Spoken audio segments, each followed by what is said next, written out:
भालू ने लड़की के साथ ये क्या कर डाला। उस रात के बाद उसकी आंखों में सिर्फ खालीपन था और चंद हफ्तों बाद उसके पेट में एक अनजाना अंश पलने लगा। लेकिन उसने तो कभी किसी इंसान को छुआ तक नहीं था। फिर ये बच्चा किसका था? गांव वाले हंसे, ताने मारे, मगर लड़की चुप रही क्योंकि वो खुद भी नहीं जानती थी उस रात उसके साथ क्या हुआ था। तो जानने के लिए ये कहानी पूरी जरूर सुनिए, कहीं आगे स्किप मत कीजिए क्योंकि असली राज अभी बाकी है। अगर आपको ऐसे ही रहस्यमय, दिल छू लेने वाले किस्से पसंद हैं, तो मेरे चैनल काशाफ वॉइस को सब्सक्राइब करना मत भूलिएगा।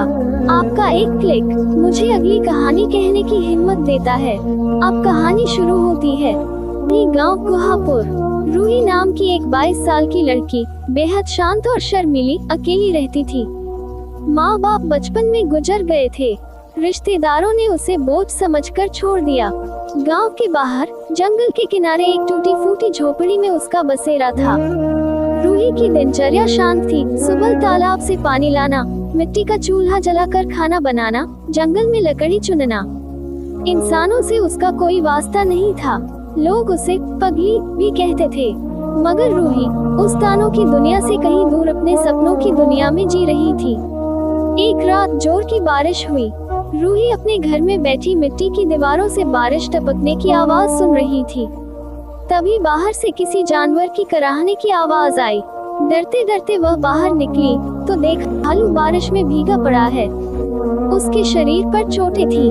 रूही को दया आई। उसने डरते हुए उसे भीतर खींचा। पुराने चादरों से उसका शरीर सुखाया, हल्दी तेल से जख्मों की मरहम पट्टी की। रात भर वह भालू कांपता रहा और रूही उसके पास बैठी रही।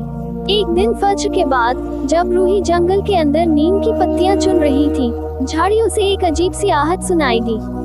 उसने सर उठाया और सामने देखा भालू खड़ा था। मगर ये कोई आम भालू नहीं था। उसकी आंखों में न शरारत थी, न वहशीपना, बस एक अजीब सी इंसानी उदासी। वो खामोशी से बैठा बस रूही को देख रहा था। रूही ने डंडा उठाया और डरी हुई आवाज में कहा, दूर रहो, मुझे नुकसान मत पहुंचाना। मगर वो भालू टस से मस न हुआ। उसने सिर झुका लिया जैसे कह रहा हो, मुझे डराओ मत, मैं तन्हा हूँ। रूही को रहम आ गया। उसने कुछ पत्तियां उसके आगे रखी और बोली, खाओ मगर कुछ तोड़ना मत। वो भालू हर सुबह वहीं बैठा मिलता। रूही अब उससे बात करने लगी थी जैसे वो उसका कोई पुराना साथी हो। तुम्हारा नाम क्या रखूं? उसने एक दिन मुस्कुराकर पूछा। याकूब, उसका जवाब सिर्फ उसकी आंखों ने दिया। याकूब